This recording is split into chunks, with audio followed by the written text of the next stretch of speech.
I work in merchandise process and supply chain. My area is responsible for assisting the merchants in what they buy, how they buy it, the process associated to buy it, what tools do they use. I work very closely also with planning and allocation on kind of the same thing. What does that process look like?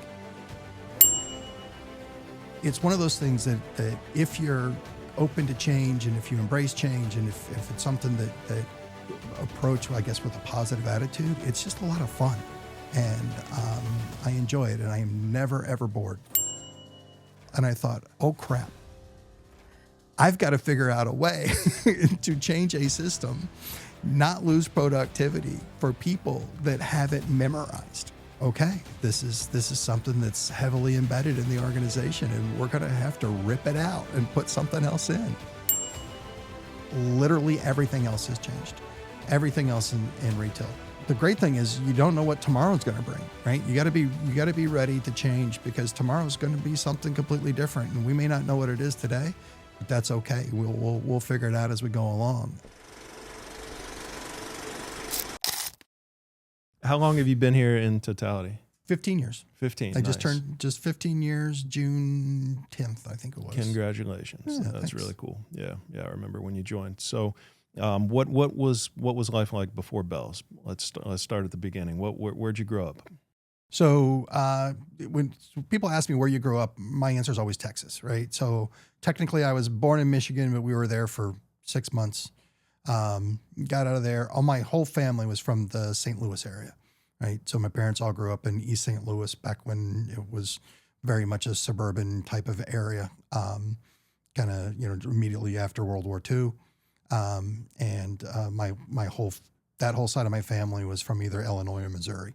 So I've got kind of a weird kind of sports alignment. Growing up in Texas, you have football and you got getting ready for football. Those were the 2 seasons, at least in high school. But I spent every summer with my grandparents. And so my grandfather, he was a baseball player prior to World War II. And coming back from World War II, he couldn't play anymore. It was done. It's like professional? Professional, yeah. He played for the St. Louis Browns. Wow. That I believe became the Baltimore Orioles. But he never went back to baseball, but he loved baseball.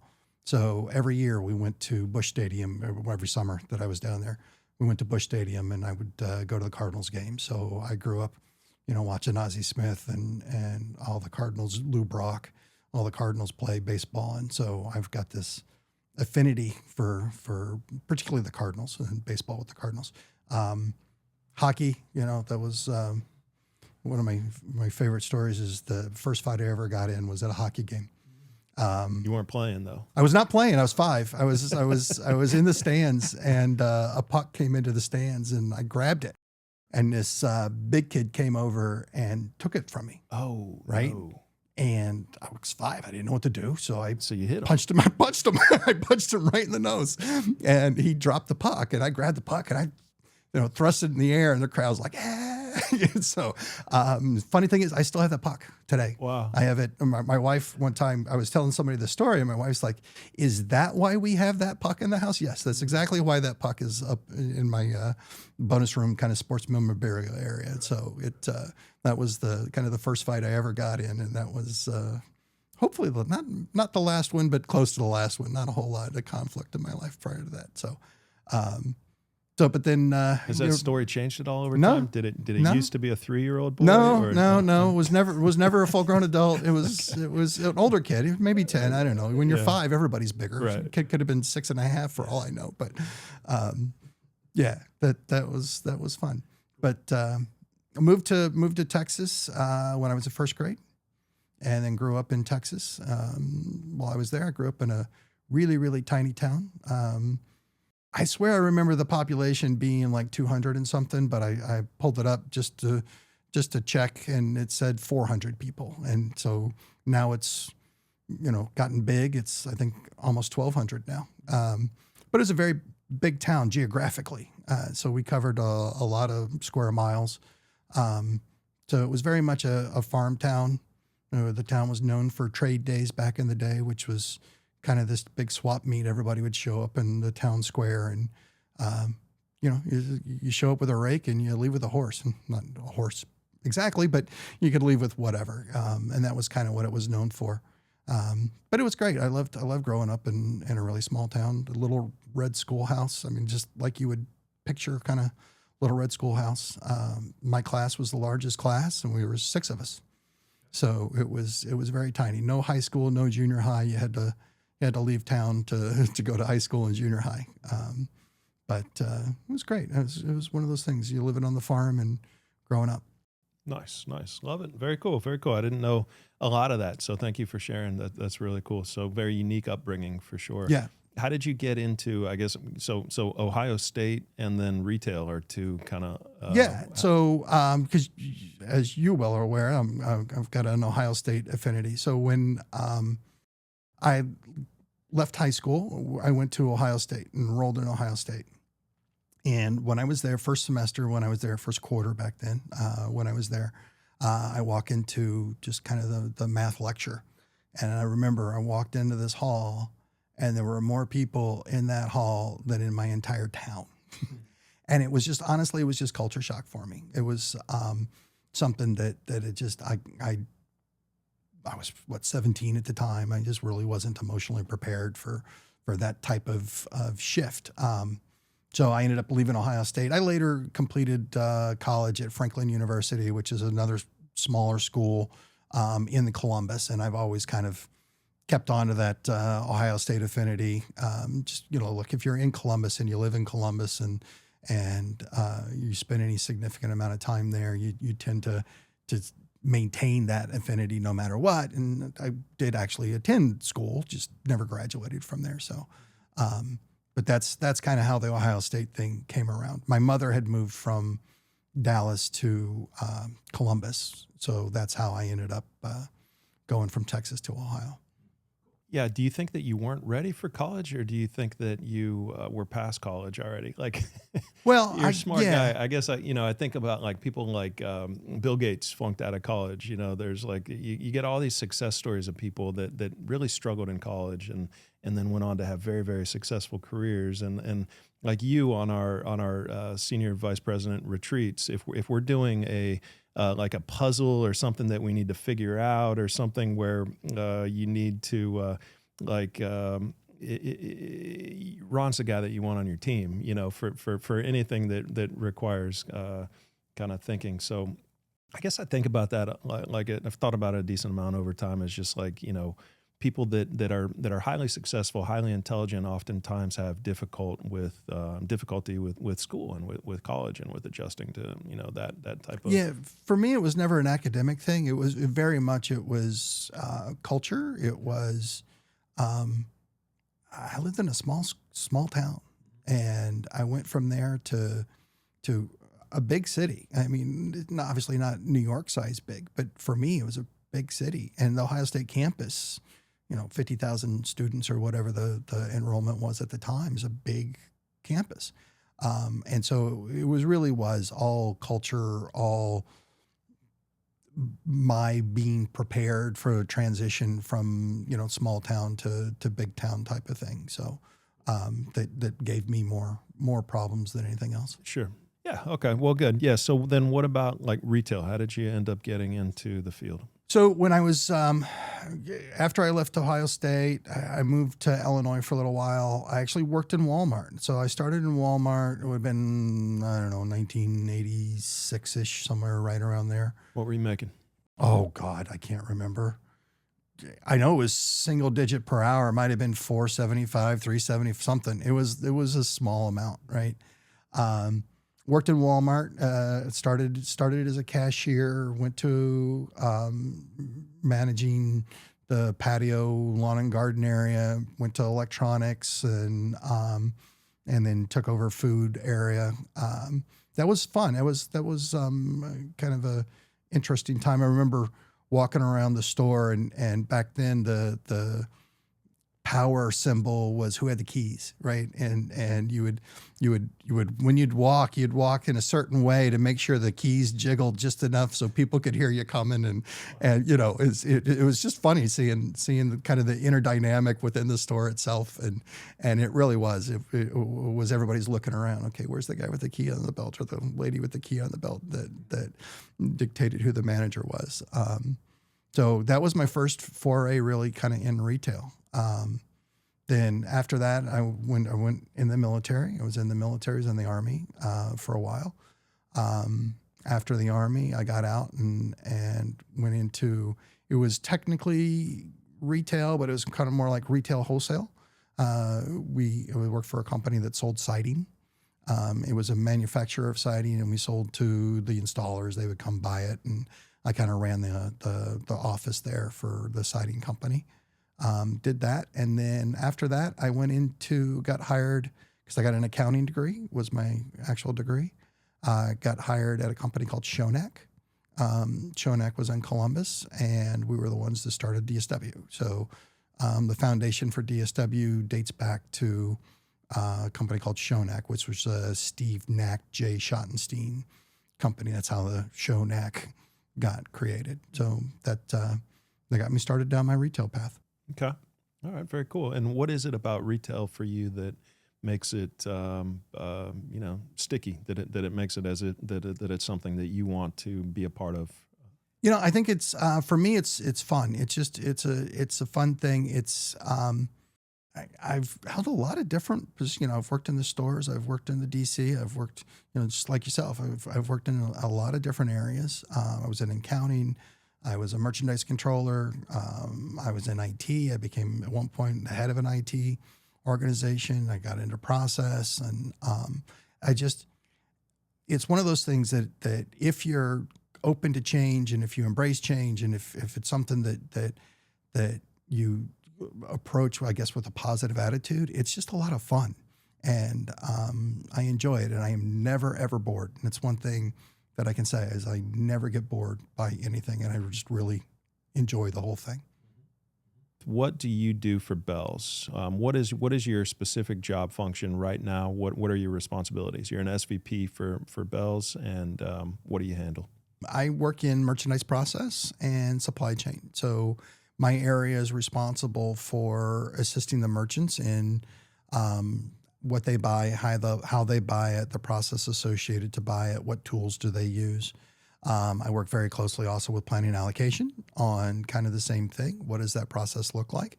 How do we be efficient? How do we make sure that we're getting the best use out of all the tools that we use and leveraging that?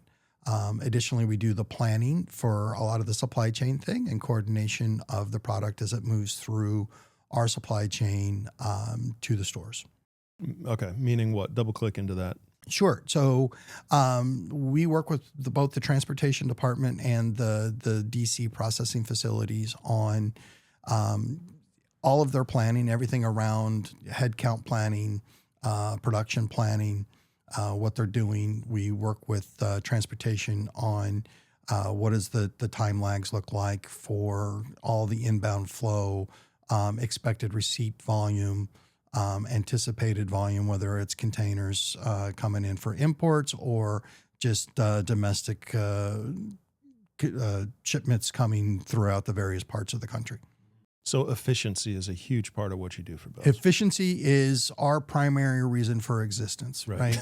is really how do we either make more money or B, save more money within the organization to make sure that we're doing everything we can to leverage any and all tools, technology, people that we have out there. Okay, so in terms of tools, if I am a buyer and I work for Bealls and I buy tops in juniors, mm-hmm. or then what is my day-to-day, not day-to-day, but maybe my interface with you look like? What are you? How do you help me do my job? So what we do is not only do we work with all the merchants on, hey, so what sort of data analytics do you need to be able to understand what's working, what's not working, what should I buy, what shouldn't I buy? We provide information related to taking the output from planning, turning it into an open to buy, giving guidance to the buyers on where do they have their spend, that type of thing. Additionally, we manage or administrate all of the tools that are used to do the item creation, purchase order entry, that type of thing, as well as manage a lot of the inputs that go into the stock ledger that determine profitability. Nice, nice. What are you most proud of in terms of the accomplishments that you've had while working at Bealls? What are the biggest things that you've implemented as your time here?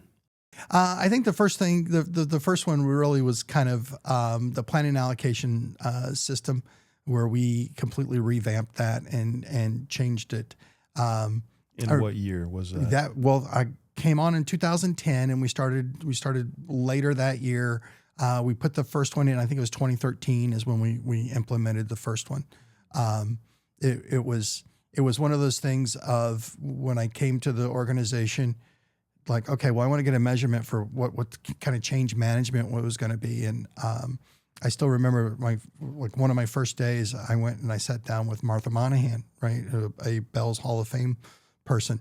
And I asked her to show me what it was that she did as she was doing stuff. And so she sat at her computer and she brought up her AS400 green screen. And she said, okay, here's what you do. You go in, you put your department here, and you put your classification here, and here's where you put the start ship date, here's where you put the cancel date. And the entire time she's doing this, her hands are on the keyboard and she's looking at me.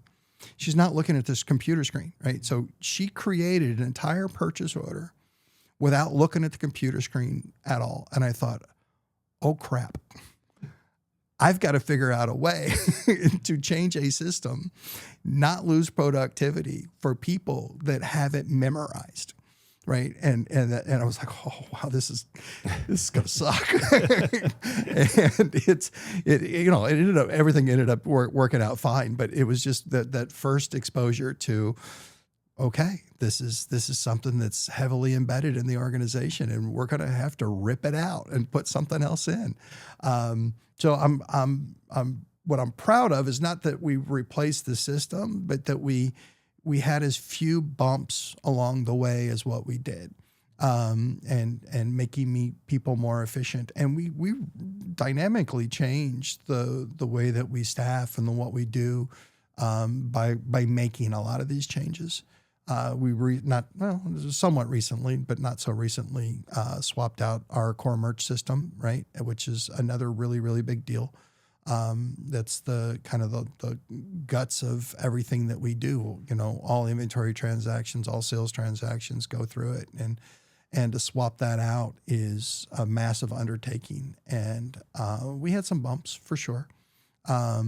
But I do think that's where kind of the culture came in, and everybody just gathered around and we kind of figured it out and worked our way through it. And at the end of the day, everybody is still able to go home and be okay. And so I think that's a big deal for the company, because without that foundation in place, we wouldn't be able to do some of the things that we want to do go forward. Have you always been interested in retail? I've always been kind of a science math guy, and the particular niche of retail that I always find myself in for whatever reason is a lot of science and math based, and so I enjoy it. I really enjoy it. I've gone through a lot of different things. I worked at Walmart, started at Walmart, and I went from Walmart to another retail place. And then finally, what really started my career is I started at a place called Shonek, which we started DSW and just loved it and held a lot of different positions in there. And then worked there for 12 years and then came here, and I've been here for 15 years. So I don't know if I consciously sought out retail. It's just that once I was in it, I loved it and saw no reason to get out of it. That makes sense. That's got to be a lot of fun, starting DSW and kind of working through the growth years. Oh yeah. There. Yeah. What was that like? That must have been just a thrill. Yeah, it was great. I mean, we started in a warehouse. A lot of retail do that. You start in a warehouse, and we ran the whole company in the warehouse, and ended up at one point, Steve Nacht, who was one of the co-owners of it, he decided he was going to retire. And so Jay Schottenstein, who was the other owner, bought it, and we moved to a different facility over by the Columbus airport, which I think they're still over there. And it was just a lot of change. And it was just everything that we were doing was fun. It was a somewhat small group of people as we went through and we did it. And then obviously it grew and it got a lot bigger. But it was just a lot of fun going through and building something from scratch. Yeah. And constantly changing, I guess, right? I mean, retail is constantly changing. Retail is constantly changing. If you love change, retail is a great place to be. If you think about from the old department store days, or even let's go back to JCPenney, Sears catalog days, right? To traditional kind of department store, Macy's days. And then now you got Amazon coming along. It's ultimately there's a common thread of how do you appeal to the customer? How do you do things that anticipate, building that kind of customer connection? That's constant no matter what. That doesn't change. That's the human element to it. But literally everything else has changed. Everything else in retail. And the great thing is you don't know what tomorrow's going to bring, right? You got to be ready to change, because tomorrow's going to be something completely different, and we may not know what it is today, but that's okay. We'll figure it out as we go along. But yeah, I love the change. It is going to be AI. That's tomorrow. For sure. Yeah. Tomorrow is going to be AI. There's no doubt about that. Yeah. Yeah. So thoughts there. What's about to happen from an AI standpoint? So I think that a lot of the companies, both the software suppliers and the retailers, are trying to figure that out right now. I don't think anybody's got the set answer. I think it's a lot of point solution stuff that, within a particular application, you could probably find, not probably, but you will find some AI embedded in it. But having AI that can reach across the entirety of the applications is just not there yet. And so we're trying to make sure to position Bealls as a place where we can start to lay that foundation, so that as more opportunities come up and more use cases come up on where to leverage AI, that we're in a much better position to be able to do that.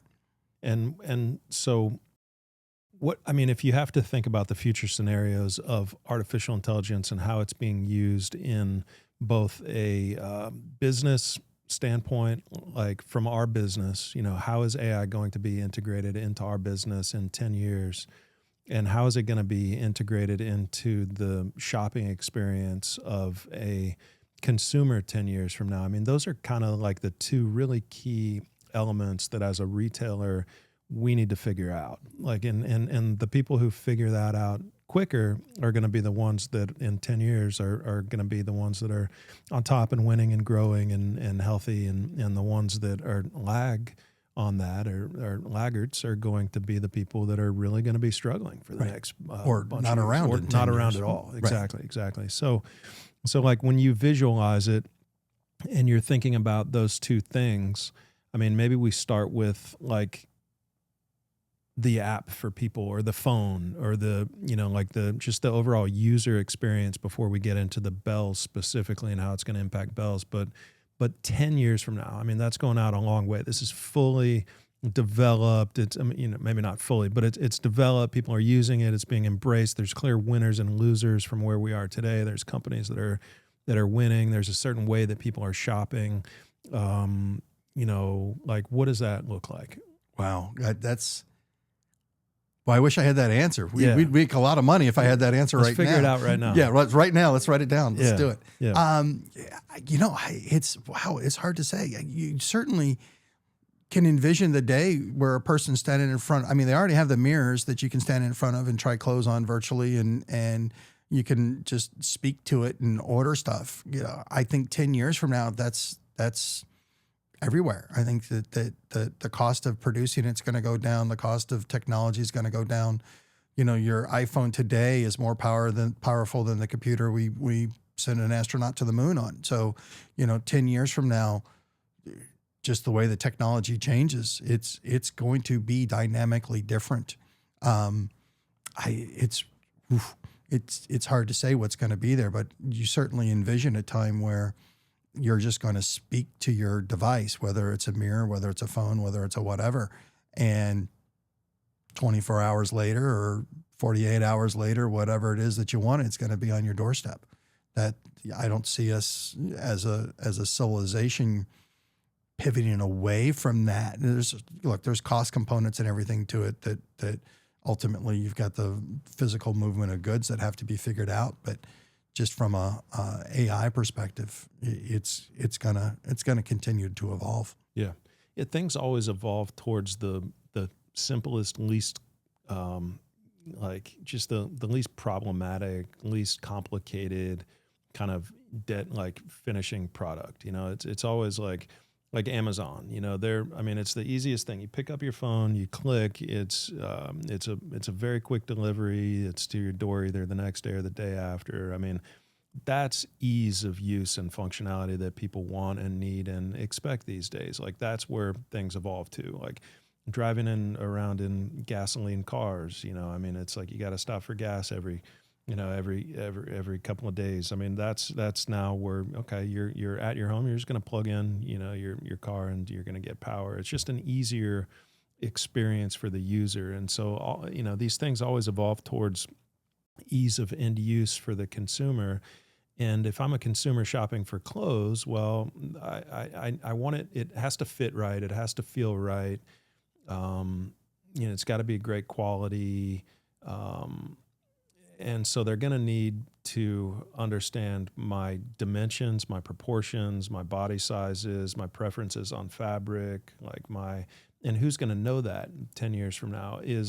Is every individual, is Amazon going to have a data file, a customer data file? Of course they will. They'll have it for everybody that they have, but that's a different file than the one that ChatGPT has. And meanwhile, and we've been talking to ChatGPT for the 10 years. They know everything about us. So who wins in that environment? Does a retailer with an app win? Whether it's Amazon or Bealls, or does Grok or ChatGPT win? Ultimately they've got the best information about the guest that there is, or does like a shopping app win? Like what are people using? Is it the in-store experience? It's a combination of all of those things. And I feel like it's kind of like when the internet came out and we thought, well, it's going to annihilate everything. It's going to change everything. Well, it just kind of became another way that people shop. And it's a big way that people shop, but it's just another way that people shop. Is AI going to become just another way that people shop, or is it like this all-pervasive, all-encompassing thing that exists within every app that we have? Does every app rely on a large language model and an agent and or is there consolidation of that consumer data? Like these, over in 10 years from now, are there, so there's so many different kind of possibilities, and it just seems like there's going to still be a guest that wants to shop in store. There's still going to be a guest that wants to go to a website and shop. But then there's going to be a lot of guests that are just pick up a phone and they say, Agent Smith, find me a red shirt. And then you're given 5 options of red shirts. And as a retailer, you want to be on that list of, hey, this is my red shirt. It's $4.99 or whatever. You want to have the best quality red shirt that you can find with the best brand, and to have shipping capabilities to get it to this person who's buying it. But you've got to be in their consideration set to begin with on the AI platform. So there's a lot there, and the future when you go out that far is, it's a challenge for everybody right now. And I feel like that's why, CEOs and just leaders of businesses are just kind of talking in generalities and, kind of just waiting to see what happens. And because these are people that are good at kind of navigating through what's happening, but there's not a lot of people that are really good at like projecting out into the future and saying, this is what it's going to look like, and this is how I'm going to fit into that. And if I start today and I do everything that I need to do in order to prepare me for what 10 years from now looks like that's what Steve Jobs is going to do. That's what Bill Gates is going to do. That's what Elon Musk is going to do, but it's not easy. So Ron, you've got to tell us, man, what what do we need to be doing? What is 10 years from now, kind of looking like from an AI and a retail standpoint? Well, I mean, personally, I can certainly envision the situation where, your AI empowered app says, "Hey, I see that you're going out to dinner next Friday. Would you like a new shirt? I can order your shirt from wherever." And oh, by the way, your AI app, your personalized, think of it like a personalized shopper. Your personalized shopper knows your dimensions, right? So it can go find and make recommendations on what it is you should wear. What are the winters going to look like? Whew, that's going to be difficult. I do think that there's still this physical supply chain thing that fits into the big picture, right? So no matter how we determine to make that sale, right? Because ultimately AI is going to do the assist in making the sale. The one's going to win is the one that can deliver it faster. So as a retailer, speed to consumer, kind of what we call today the final mile piece on it, that's who's going to win. Who's going to win is how do I get it there quicker? And with so many permutations of size and fit, that might be difficult, which may or may not mean that we have to think about, all right, what does AI-empowered manufacturing look like? So that it's, we from a manufacturing perspective, for years we've talked about just-in-time inventory and the ability to be able to do stuff. Well, maybe just-in-time morphs into, the next generation of just-in-time is I make it as soon as you order it and I ship it. I can make it in 20 minutes because it's completely robotic and it's completely AI based, and I just have to make sure that I've got the right raw materials in there. And how do I get it to you quicker? Well, I make it close to you. Instead of gigantic warehouses that Amazon has in every city, it seems nowadays, maybe they're manufacturing facilities or something so that you eliminate waste and you become more profitable. So I don't know. It's those are the things that I think about on, okay, well, if we did do that, how would we do it? Where would you source raw materials from? How would we start to develop kind of that streamlined supply chain? And it's fun stuff. Yeah, it is fun stuff. But the manufacturing process would add so much time to the delivery of the item. People are gonna, like you said, people are gonna want it quick. We've got stores in all these small towns all over the country, so we could be the direct supplier via, some AI to consumers in small towns all across America. Across America. But yeah, the timing is definitely going to matter for sure. And then what about in retail in general? So shifting away from the shopping perspective, what does retail?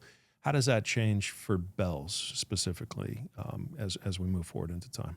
Yeah, so AI, when we think about kind of the immediate things that we're doing today, it's really about efficiency, improving the way that people do things, not necessarily replacing people, but making them more efficient at what they do.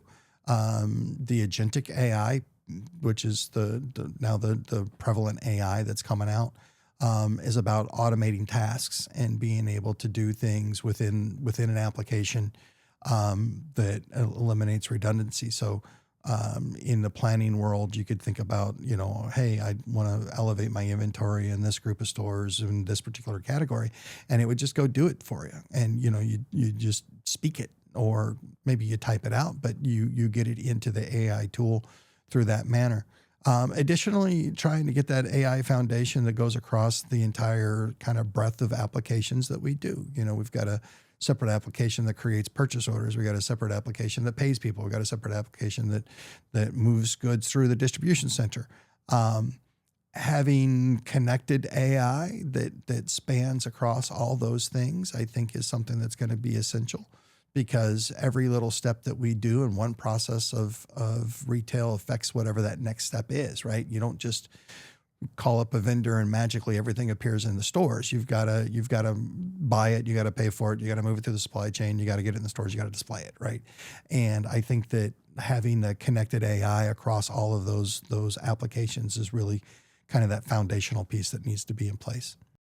And then what about fear? You mentioned a little earlier when we were talking fear about AI, and how does that factor into business?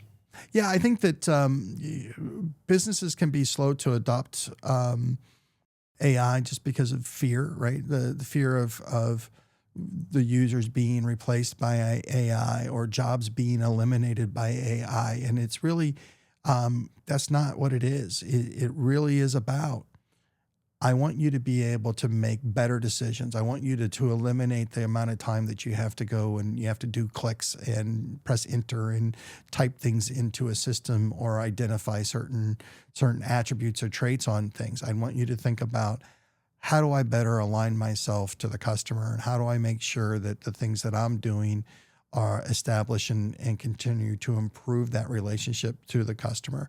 And let the AI tools take over kind of the I don't want to say remedial, but kind of the repetitive tasks that are certainly necessary to be able to do things. And here at Bealls, we're trying to put a lot of those things in place, including making copy for items that go onto the website and being able to leverage ChatGPT where we can for certain activities. Yeah, it's been, I've adapted it and adopted it, and it's been great. I use it probably daily, probably a couple times a day. It's helpful.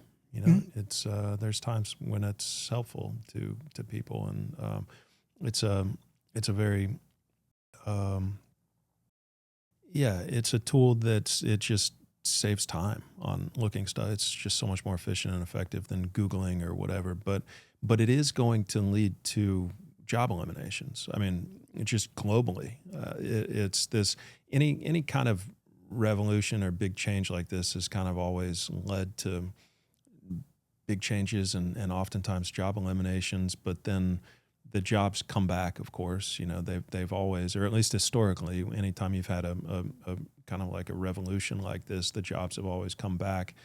And I guess the question is, will they this time ever? That's always the question. Will they this time? But I mean, just globally, there's going to be outside of Bealls, I'm talking now, there's going to be changes that happen to unemployment, and to just people needing to find new jobs, and school degrees that you have in school all of a sudden becoming completely useless. Needing to find a completely new career like that. That's coming in a lot of places around the world. I mean, not just Bealls, not just America, but the world we're talking about, that's going to be the impact of AI.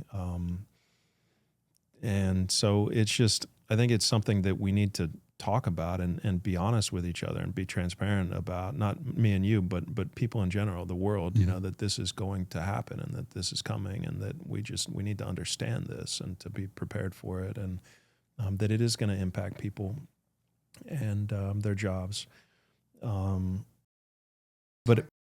again, that's something that I think we don't have complete clarity on, certainly as individuals, as a company, as a nation, as a globe. I don't think at any of those levels we have complete clarity on what that looks like. But there are tasks, and when you talk about agentic AI, agentic is the agent, agentic agent, and so that is going to be like the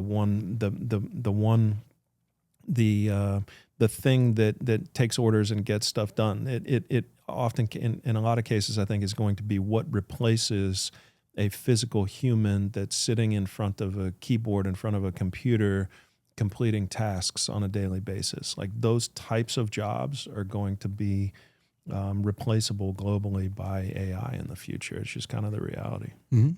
Yeah, for sure. I think that you're going to have specific positions that cease to exist.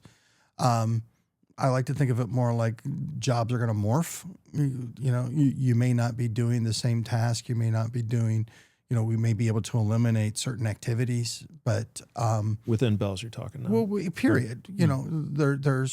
There's things that come along that are dynamically going to change things. You go back to the cotton gin. I mean, right? It completely changed things.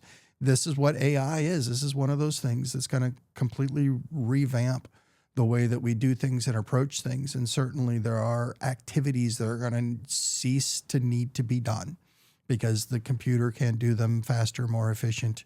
And that's been the way for forever. And this one's going to be an accelerant to all of that. And that's okay. And we do need to be prepared for it. And there are going to be certain things that just we're not going to do tomorrow, but we're always going to have a need for people. Right? We're not going to get to the point where the retail equivalent of Skynet has taken over and is going to now make the decision on what to buy, how to buy it, all of that stuff. We still are going to have a need at some point for human input. Now it may completely differ from what we've done in the past, and that's okay. Retail changes. We've got to change with it. That is one constant. Yeah, no question about it. Yeah, it'll be, there will always be people needed for stuff to get stuff done. I can't imagine the buying function being replaced by, but yes, so interesting. Okay.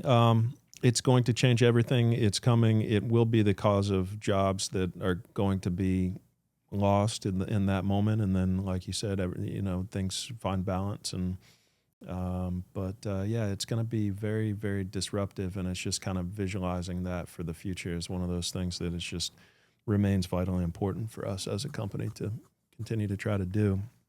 What about, so in terms of the values, the company values, you've been going on these retreats with us for a number of years now, and you've kind of seen, you're there for the first one. You've been there for all of them. I've been there for all of them. Yeah. So what has it been like to experience the growth of the company values from within Bealls from the very start?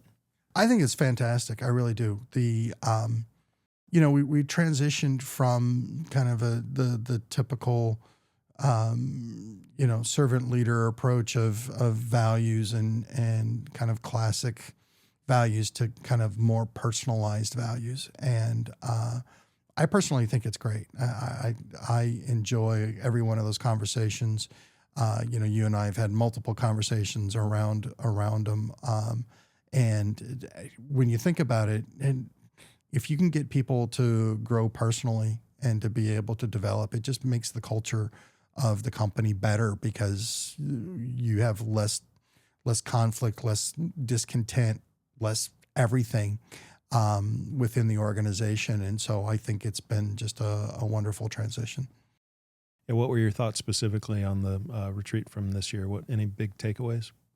What I liked was the way that we kind of looked at it in relationship to kind of our personal life and the analysis of, okay, what are some of the things that you still hold on to, right? What are some of the things that you really kind of identify with and that is kind of, I don't want to say clouding, but is things that you kind of acknowledge that when you think about who you are and how you are, that impact your kind of self-view.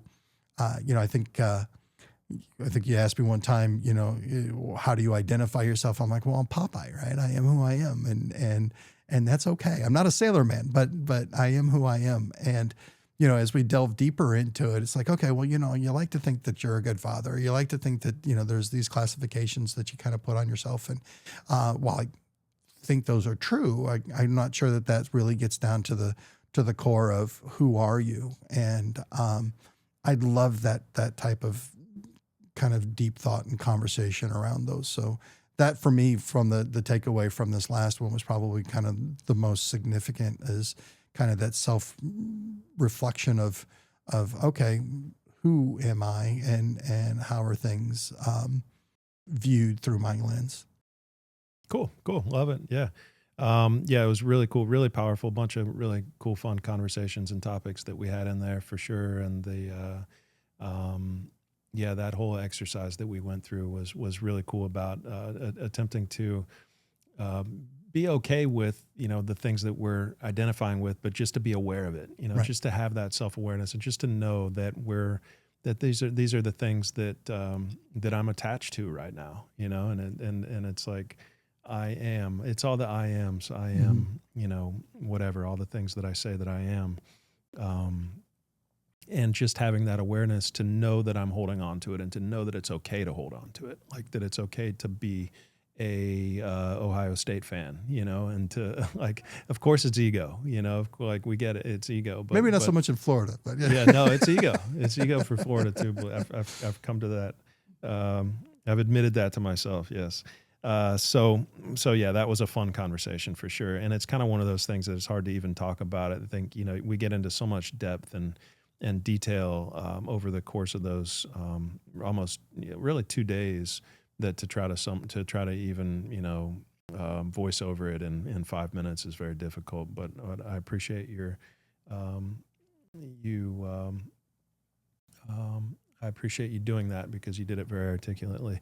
What else? Anything else from the values, I guess, before we kind of close it out and wrap it up? Has anything been personally very helpful for you or, led to any big changes for you from either a personal or professional or both?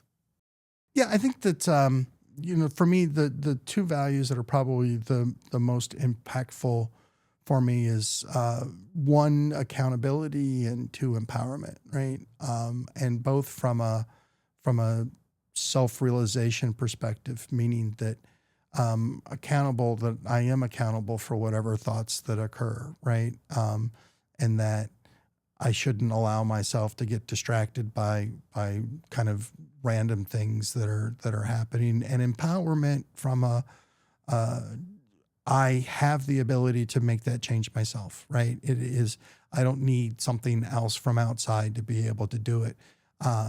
For a long time, those are kind of two of the things that after a philosophy class in college were things that I kind of explored. We've talked about kind of this concept of free will and the ability to not be something or someone because of past experiences, outside influences, that type of thing. And that to me just lines so much up with the empowerment side of it.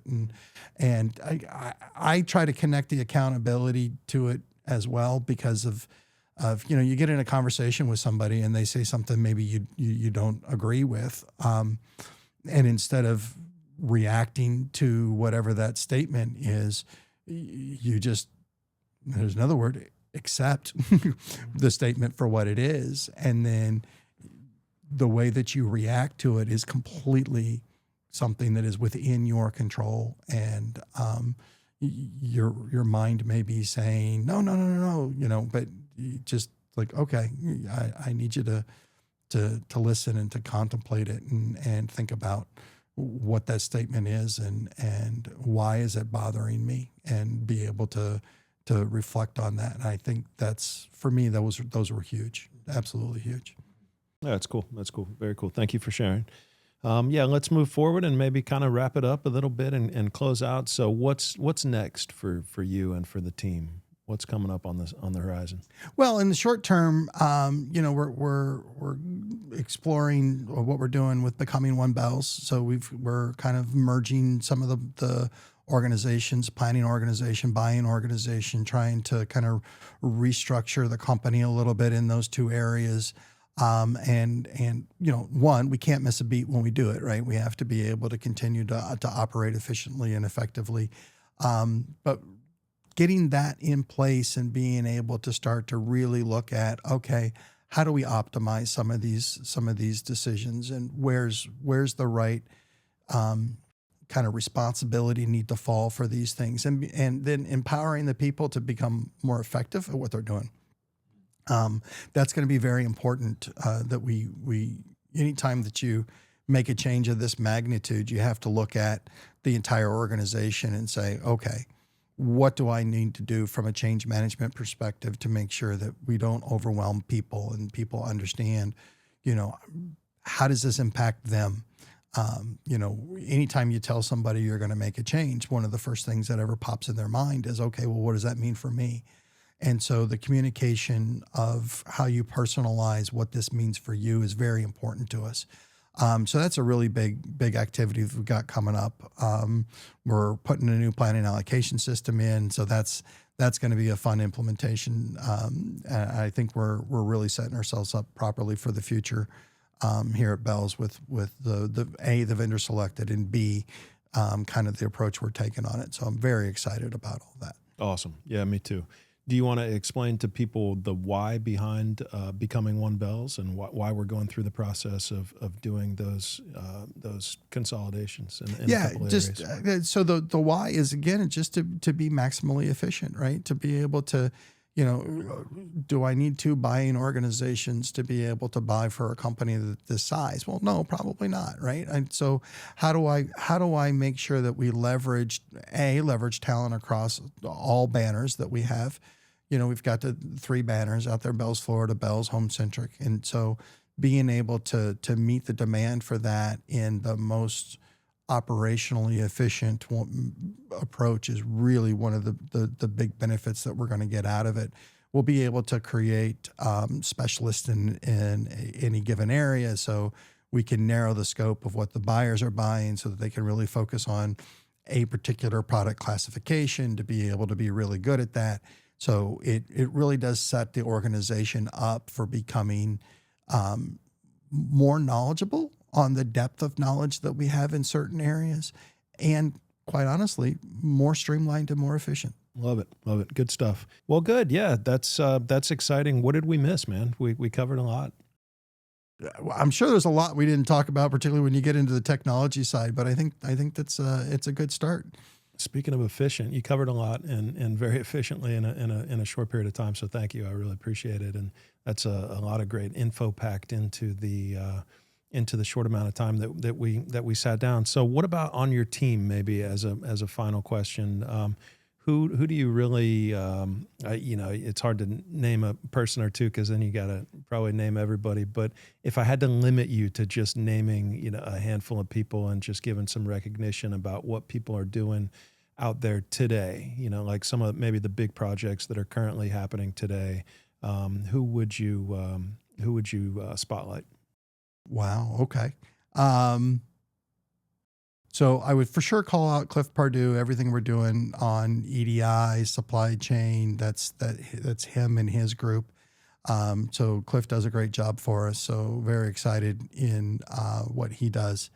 Right now, as we're going through, which is a kind of a retail anomaly, which is the reclass. Melissa Eisenhower, who's on that team that goes through and handholds all the merchants as they go through this seemingly very traumatic time in their life.